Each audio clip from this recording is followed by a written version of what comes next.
untitled.com, and I just picked up the Air Max 1 Ultra 2.0 LE, stands for limited edition, and this is like a reissue of the 1987 original model.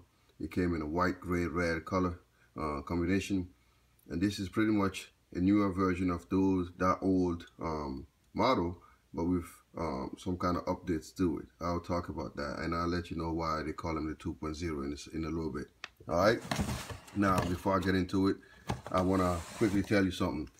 I've actually never owned a pair of Air Max, and I don't have any Air Max in my own. I don't have, I mean, I wouldn't say collection, because I got a couple of shoes, that's it.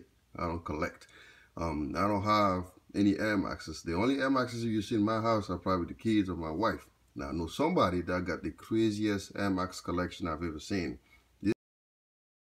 This dude is insane, man. Kevin Zeminski.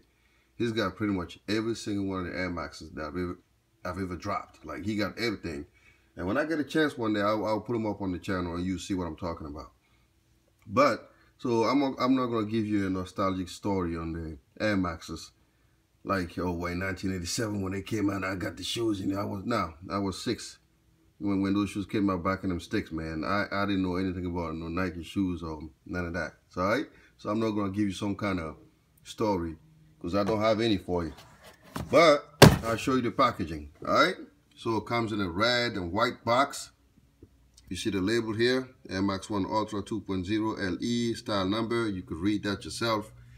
The box has the Nike Air on the corner with a 30th anniversary.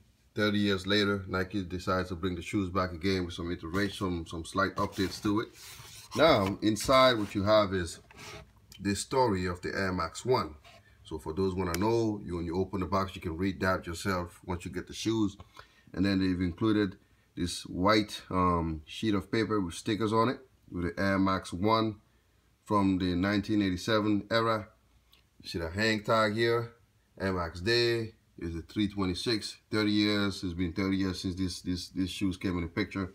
And then it comes with 2 wrapping papers with the Air Max silhouette on it. You see that, all right? And this is the other one. So I'm gonna shut this up and I'm gonna show you the shoe itself.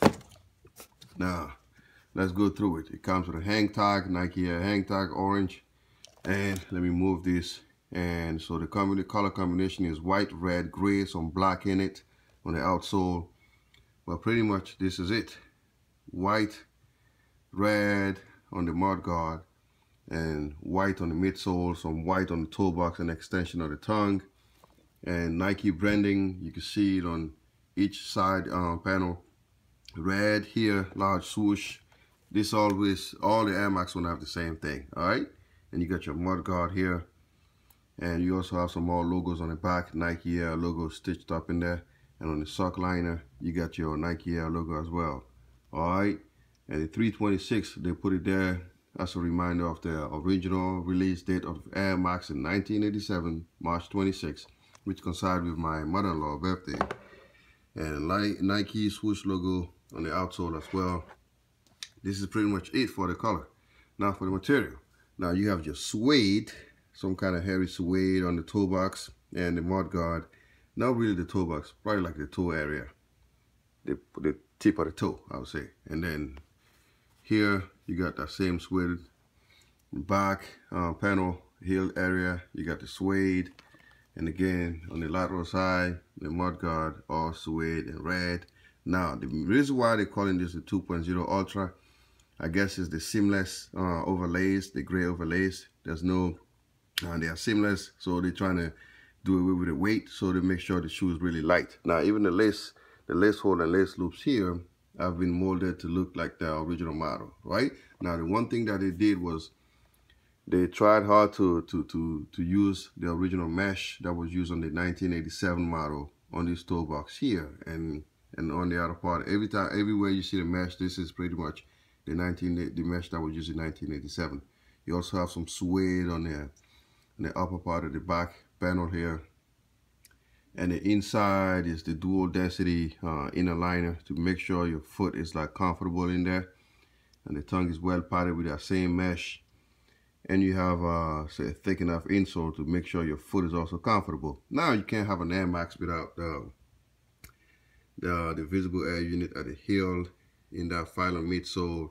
That's what made the shoes revolutionary. That's the first time there was a shoe that was made with a visible air max unit. I bet you probably tired of me saying the same thing. But I have a cold, so my voice may sound a little weird. This is the outsole with good traction here, good thread. So if you want to go out there in the summertime and run, this is a good shoe for you.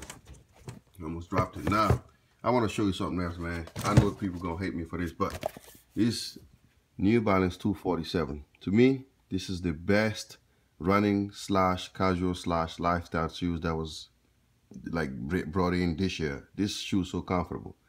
But the only thing is they might run a little small. So if you want to get these, get them like a half size bigger. But the construction, this is just like it's like a challenger to the NMDs and every running shoe that I've seen, man. Comfortable shoes with combination of mesh and nubuck.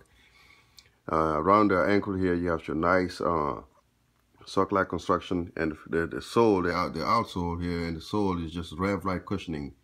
Really comfortable. I highly recommend these, and I have a few on my website. These, I've been crushing these here. So make sure you pick up one of these if you want to. All right. But again, let's get back to the Air Max. This is the highlight of the day. So thanks for watching. This is Ty from House of Kicks. Stay tuned for more stuff.